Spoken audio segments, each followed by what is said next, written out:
Renee Chelian, Executive Director of Northland Family Planning Center, Dr. Michael Hertz, a retired OBGYN, Daniel Hamilton, Public Policy Director of YWCA Kalamazoo, and Elder Leslie Matthews, Michigan United's Director of Transformative Justice and Faith in Justice.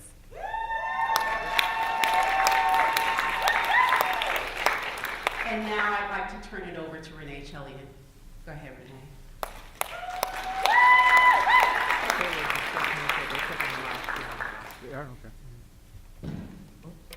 My name is Renee Chelian, and I'm the President and CEO of the 3 Northland Family Planning Clinics. I had a very dangerous illegal abortion in a dirty warehouse when I was 15 years old, and I was lucky that I survived and that I was not left infertile. When I was 20 years old, I flew to Buffalo, New York every weekend with a local doctor to help provide abortions for women who were able to travel to Buffalo from a 6-state area in Canada. That was so profound an experience for me to be part of women getting safe and legal abortions by a real doctor. In 1973, I celebrated the Roe decision.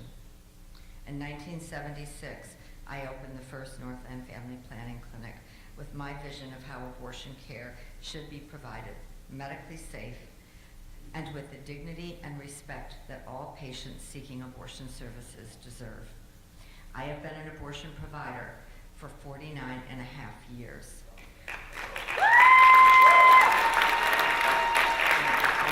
Ruining my audio. For all of those years, me and my staff have had the privilege and honor of hearing patients' stories, holding their hands, which has taught us that an abortion decision is complicated. On June 24th, 2022, when Roe was overturned by the Supreme Court, I cried, and I am still grieving, because I understand it will have major health repercussions, unintended consequences, and much more for pregnant people and their children. I do not want women to go back to an abortion like mine, or for people to have to travel to another state, both of which I have experienced. Today, we are making a major step forward to reinstate the protections of Roe v. Wade. This amendment is about restoring the freedoms that we had before the Supreme Court ripped the right to make a private decision about pregnancy, the decision about when to bring new life into the world from all of us and put it into the hands of politicians. Our patients, most of who have never been politically active, began signing petitions in our offices early this year to protect abortion and reproductive rights for themselves and for all of the people that they love. They were excited and perhaps for the first time ever felt empowered to have a say in government. Our staff and doctors have worked tirelessly getting petitions signed, taking petitions to family and friends. Many of our stories are the same as all of the volunteers here. People are outraged and angry, and they want to do something to take back this right. Many people who were unsure about abortion, or who even told us that they were anti-abortion, signed our petitions because they said this has gone too far. We have as many stories from people as there are petition signatures. I have worked on this campaign, and I am here today because this is personal to me, from my daughters, from my granddaughters, but to also share the hopes and dreams of our patients, the hopes and dreams of most Michiganders, because to them it is also really personal. We must do this for all of our daughters, all of our granddaughters, all of our children, and every single person we love who may need an abortion in the future. We must ensure this right is not taken from the people of Michigan. Join us and do this for someone you love. Thank you.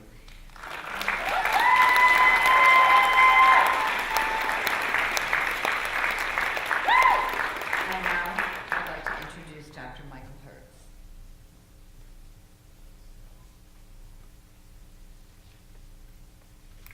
morning, everybody. Thank you very much, Renee. 50 years ago this August, I began my 42-year journey as an obstetrician-gynecologist in medical school in Detroit. Abortion was still criminalized in Michigan, even though Roe had been argued before the Supreme Court, and actually argued twice before the Supreme Court. Fully 15 to 20% of maternal mortality was attributed to illegal and unsafe abortion. And virtually all major metropolitan hospitals had so-called hysterectomy wards attached to their emergency departments, where women who had sought care for complications for illegal abortion were stabilized overnight for surgical treatment in the following days. Permanent sterility was not an uncommon result. Criminalized abortion was a public health epidemic in the United States. 4 years later, when I began my OB-GYN training, Roe had become the law of the land and had made remarkable changes in that public health crisis. Gone from emergency departments were the hysterectomy wards, and the portion of maternal mortality from illegal abortion vanished. For the next 40 years of my journey as a physician caring for women, their health was protected by Roe, and women rarely died as a result of complications from safe, legal abortion. As a physician, I am duty-bound by the 4 principles of medical ethics. Roe demands no less of us, and interfering with the fundamental right of when, if, and how to bear children abuses and debases those precepts. Indeed, one of Roe's central tenets is the sanctity of the physician-patient relationship, the bedrock of medical care. We've known for years that Roe was in jeopardy. This campaign to finally enshrine the protections of Roe for the citizens of Michigan once and for all gives us a precious opportunity to do just that. The outpouring of energy, support, and activism across Michigan for the Reproductive Freedom for All campaign gives me hope that physicians in Michigan will never see or treat women for women suffering from the effects of illegal abortion. I live in northern Michigan now, rural northern Michigan now, and I've seen a groundswell of engagement to make this petitions drive the resounding success it is. I'd be remiss if I didn't mention other physicians who have contributed to my team up there: emergency physicians, retired pediatricians, ophthalmologists, and pathologists. And a woman in Marquette County who said, quote, "I'm hair on fire mad, what can I do to help?" Jen? Where is Jen? Her. That's right. That's right. Or another in the Sioux who had the brilliant idea to take a petition with her to her own gynecology visit and filled it with signatures in minutes. Sarah's back there somewhere. There she is. In the late 1960s, a group of physicians within the AMA, known as Physicians of Conscience, recognized the public health disaster of illegal abortion, and they spearheaded the drive that led to the decriminalization of abortion. Now, with this campaign, we all have become the new physicians of conscience, and we will do everything we can to ensure our patients' rights to safe, evidence-based reproductive health care. Thank you once again. Next, I'd like to introduce Daniel Hamilton.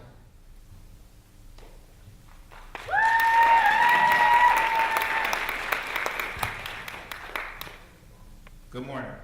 Good morning. As an organization that works to eliminate racism and empower women, I am proud to stand here today with fellow advocates, abortion care providers, and community members as we turn in the signatures for the Reproductive Freedom for All ballot initiative. We are at a pivotal moment in our country and here in Michigan, over 2 weeks ago, the U.S. Supreme Court destroyed the last shreds of our national right to abortion without concern for our dignity and basic human rights. Every day since that decision, people have been denied abortion care, with the harm falling hardest on people of color working to make ends meet. We know that when politicians restrict abortion care, they interfere with the ability of Michiganders to control our lives, our bodies, and futures, and to live with dignity. But Michiganders, Black, Indigenous, other people of color, LGBTQIA individuals, and immigrants know what it's like to fight impossible odds.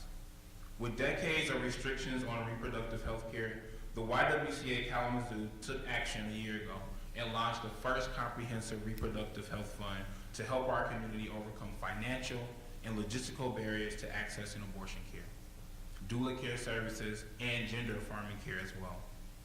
And with increased threats to abortion access, we have spent the past few months in our community and in our streets fighting for a world where each of us have access to a full range of reproductive health care, including access to abortion, without barriers based on who we are, where we're from, or how much we earn. From circulating hundreds of petitions to hosting a 12-hour petition drive-through event, the sheer number of signatures that our staff, volunteers, and our supporters have gathered demonstrates that people of color, LGBTQIA+ people, and young people are tired of watching as our dignity and our ability to control our bodies are subject to the whims of anti-abortion politicians and courts. As we turn in the signatures today, we are boldly affirming that each of us should be able to live, work, and make decisions about our health and our future with dignity and respect. Michiganders overwhelmingly agree that we will protect abortion access in this state come hell or high water.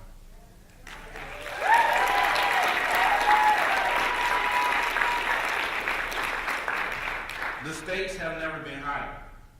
We are in the midst of an abortion care crisis, but we will meet this moment in the same way we have taken on struggles in the past. Head on, and by centering communities of color, queer and transgender communities, survivors of sexual violence, because our collective liberation is tied together.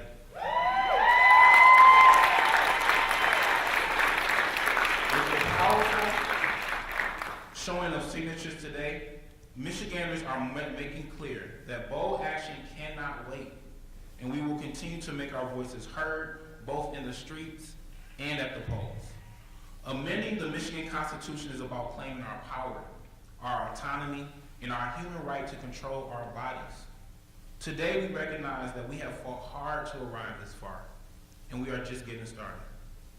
We must stay connected to this fight and channel our indignation to continue to volunteer, to protest, and remain civically engaged, because we are making a difference and our voices will be heard in solidarity. Thank you.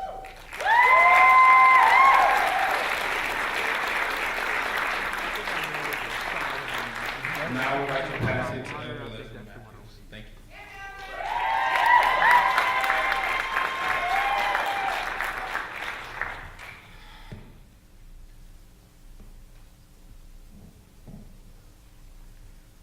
I'd just like to take a moment to bring our help into the room. The ones that have went before us, the ones whose shoulders we stand on today, the ones who gave us the spirit to fight.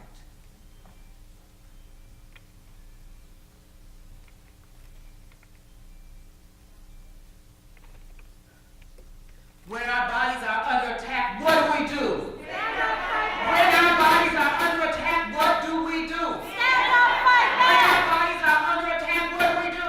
Stand up, fight back. When our bodies are under attack, what do we do?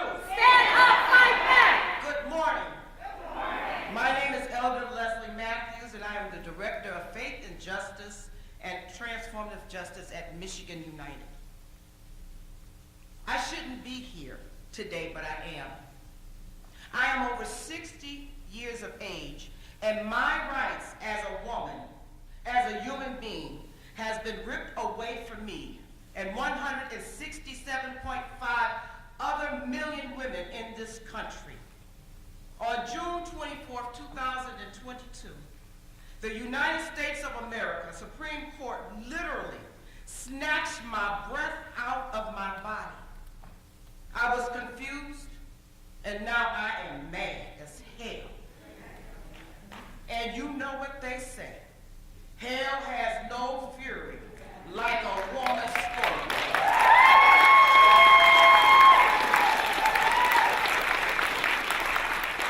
We have been betrayed and lied to by the highest court in this land. The only thing that I can think of at this point is that these people took an oath, took their left hand, placed it on the Bible, and swore before the American people, that means you and I, to uphold the Constitution of the United States of America. And that was a lie. What an egregious act. In my humble opinion, integrity no longer lives in the Supreme Court. The integrity has been breached. As a black woman, as an African American woman, of Sierra Leonean descent, and y'all help me with that one. A fear has been awakened in my DNA, in my mind, my body, and my spirit. The spirit of bondage, knowing that the ones that came before me had no rights, no control over their own God-given bodies, and they were the property of a slave owner. They were at the mercy of the owner. The reversal of Roe versus Wade gives the United States the ownership over women's rights. With the overwhelming support of the gathering of signatures for this ballot initiative, the residents of the Michigan have spoken loud and clear.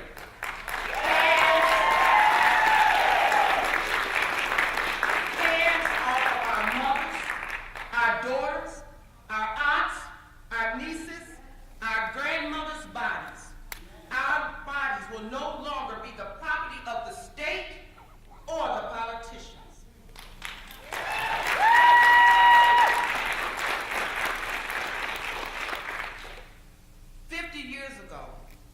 I heard the screams of a high school classmate who had one of those back alley abortions. The enforcement of Michigan's 1931 law on abortion would criminalize medical professionals, and that would take us back to that kind of scream, the one that I cannot forget. Imagine attending a funeral of a 27-year-old registered nurse whose cries for help went ignored as she hemorrhaged to death after giving birth. I remember the day that my doctor delivered the crushing news that I had to terminate my pregnancy because it was not viable. I could not have imagined going through that process without a trained medical professional to guide me on what was best for me mentally, physically, and emotionally. Reproductive rights is a part of health care, and everyone should have the right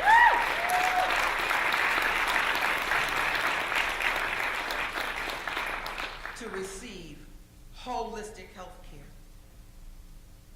We want to thank every volunteer who made a phone call, who carried a clipboard, who marched, or who raised their voice in support of this movement. All of your hard work has not been in vain.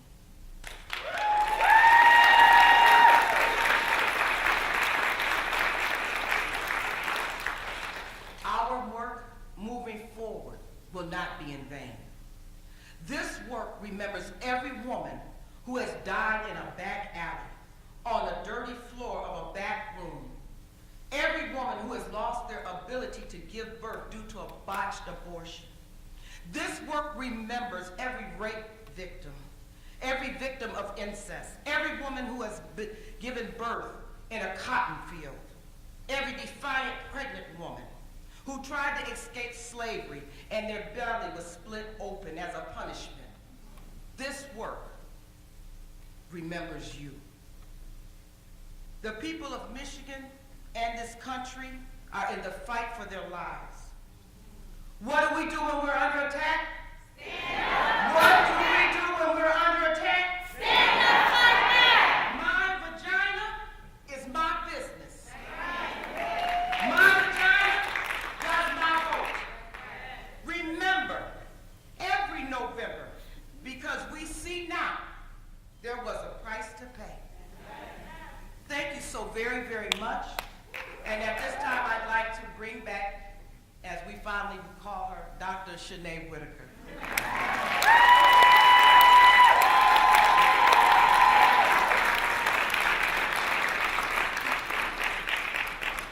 I want to thank the 4 amazing speakers today. Let's give them a round of applause.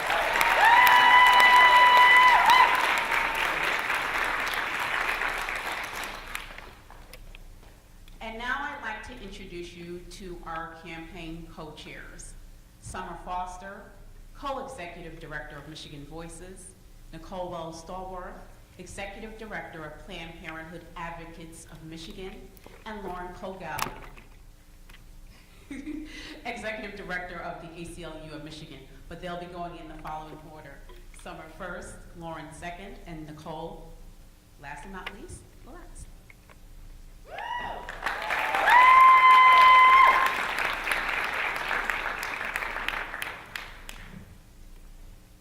All I can say right now is wow. This was made possible by the 62,000 Michiganders who signed up to volunteer, our grassroots donors, and the record-breaking voters who signed on to protect reproductive freedom in Michigan. We know that a clear majority of Michiganders want to keep the protections of Roe that they have counted on for nearly 50 years, and they're not standing by, waiting for others to take action.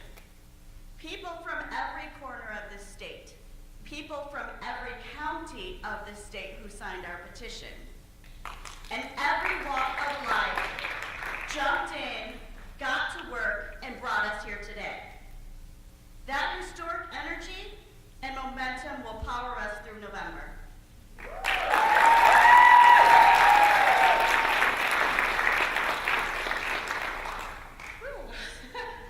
It is only together that we are going to pass the Reproductive Freedom for All ballot proposal into the state constitution and ensure that deeply personal decisions about pregnancy and about reproductive health care remain as they should between patients and their doctors, and without interference from politicians. That includes the right to make private decisions about birth control, miscarriage care, abortion, prenatal care, and childbirth.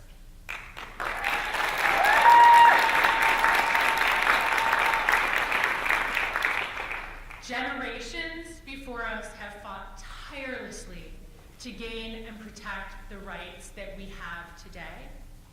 I have my daughter with me here today, and I am just awed and proud that she is sitting in a room where people from every single nook and cranny of this state are using the power of direct democracy to say, no, not in Michigan, not anywhere.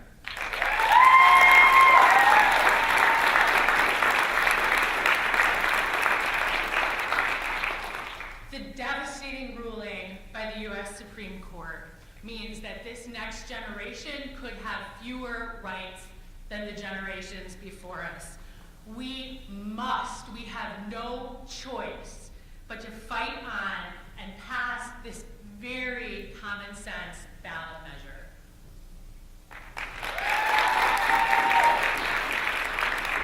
It's kind of hard not to stand up here and not be overwhelmed with emotion. It's that important. It's that serious. And to every Michigander who, like me, is overwhelmed with emotion and charged up and fired up, maybe even worried about protecting the rights and health of not only our generation, but generations to come, we invite you to join us. Go to myreproductivefreedom.org, that's reproductivefreedom.org, and sign up and participate, whether it's talking to your friends and family, knocking doors, making calls, hosting events, sending a donation, or doing what you've heard so many others here today do, sharing your own personal story. You have the power to make a difference. You are what will power this campaign to victory. You and the millions of Michiganders who are ready to link arms with you. This is our time. We can and we will protect reproductive freedom here in Michigan because it's our vote, our bodies, our choice.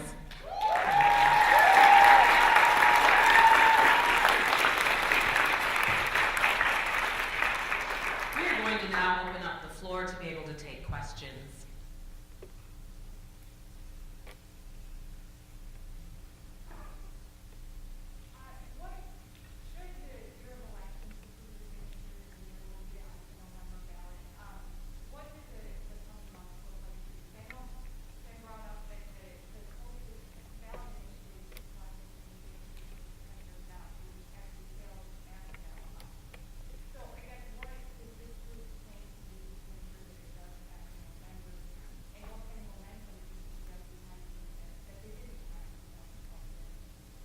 Summer, do you want to take that?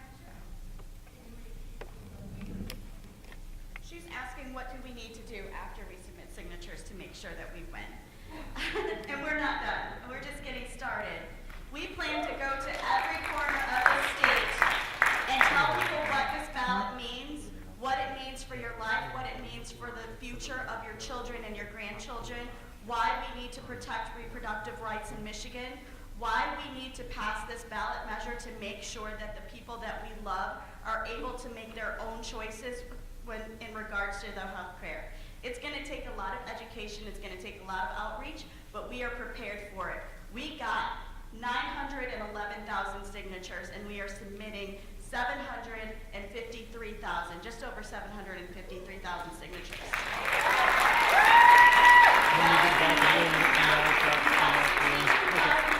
Signed up to volunteer for this campaign.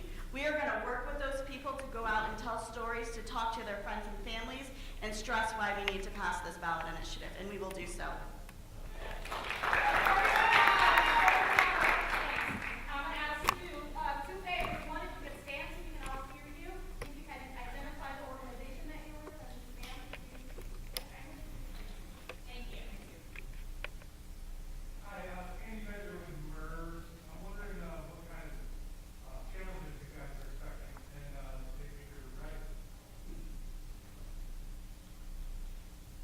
Thanks for the question.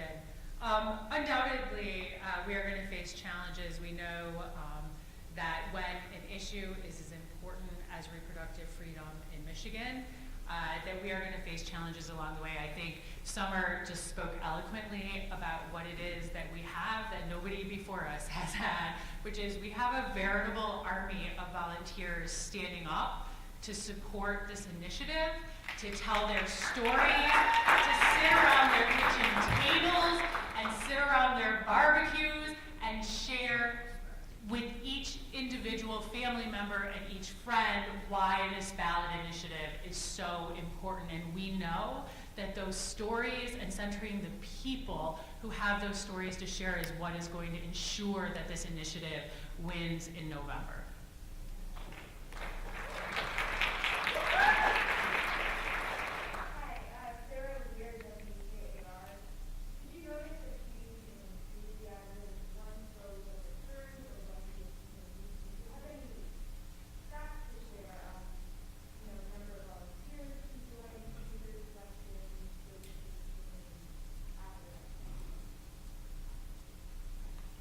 Well, one of the things that occurred, and we know, once the leaked opinion was made public, we saw an overwhelming and resounding surge of interest in our campaign.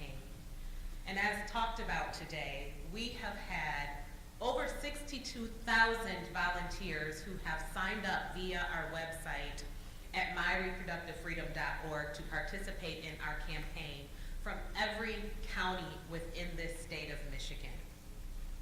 That is significant because it means that this is their campaign.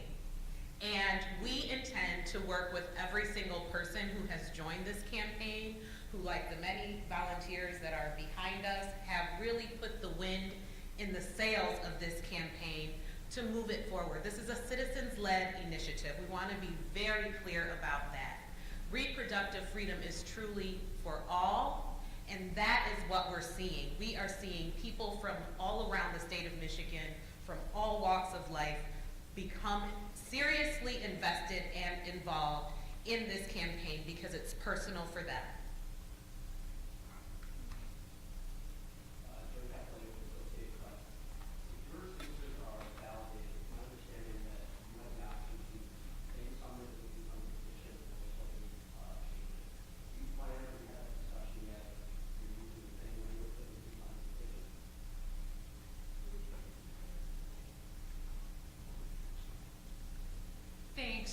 Thanks for the question. That is an option. We will, as you would expect, the campaign is in the process of doing research and polling, and we'll let that guide any decisions we make with respect to that.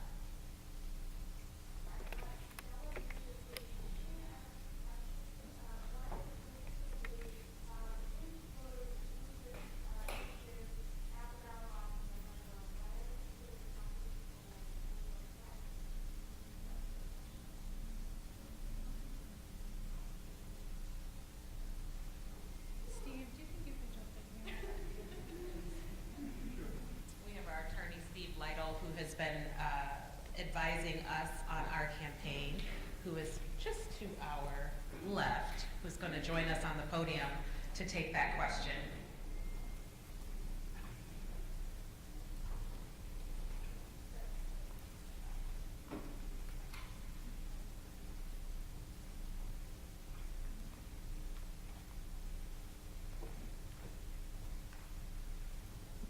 So Stella, under Section 2 of Article 12 of the Michigan Constitution, if approved by voters, takes effect 45 days after the date of the election. So you're looking at a date in December of this year.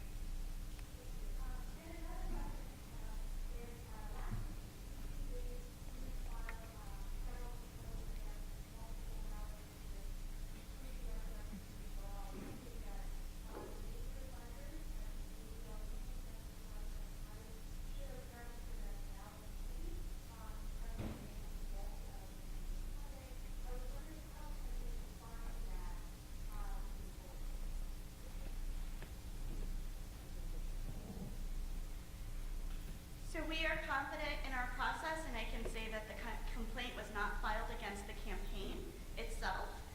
We are confident in our process, and we are focusing on the 62,000 people that signed up to volunteer for this campaign.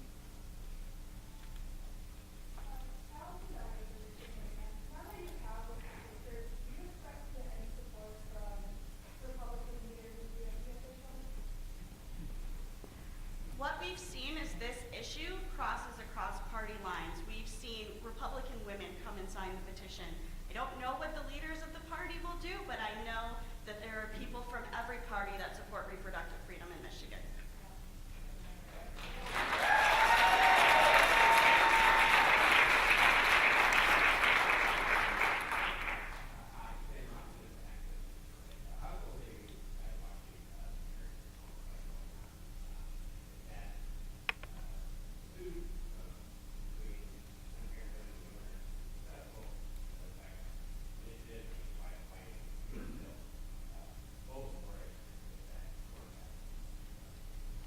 Sure.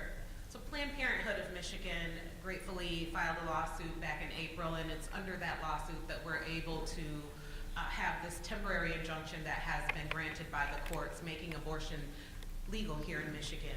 That court case is very specific to the 1931 law. Our measure is far more broad than that, and we are very much committed to making certain that all of the voters of the state of Michigan understand that, know that, and as we know today, 911 Michigan voters have understood and have demonstrated their support for our campaign, and we're going to continue to move forward with that because our initiative protects all reproductive decisions, including access to an abortion. We're very proud and we stand behind that.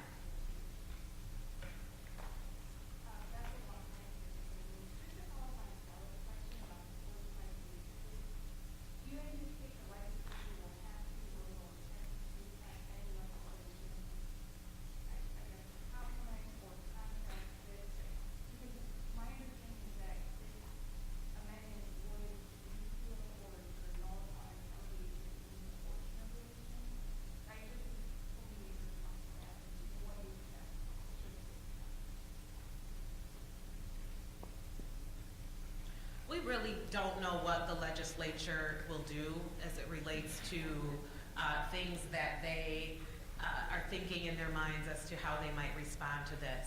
Our primary goal for our campaign is to ensure that we can get this to voters and that we will allow voters to decide on this issue come November with this campaign. As we move beyond that, there are a variety of many things that will ensue. As Steve talked about, there's a 45-day period that this law, this amendment would take into effect, which would enshrine the right to reproductive freedom into the Michigan Constitution. That's where we are, that's what we're focusing on, and that's really what we're going to be working with Michigan voters to ensure is passed in November.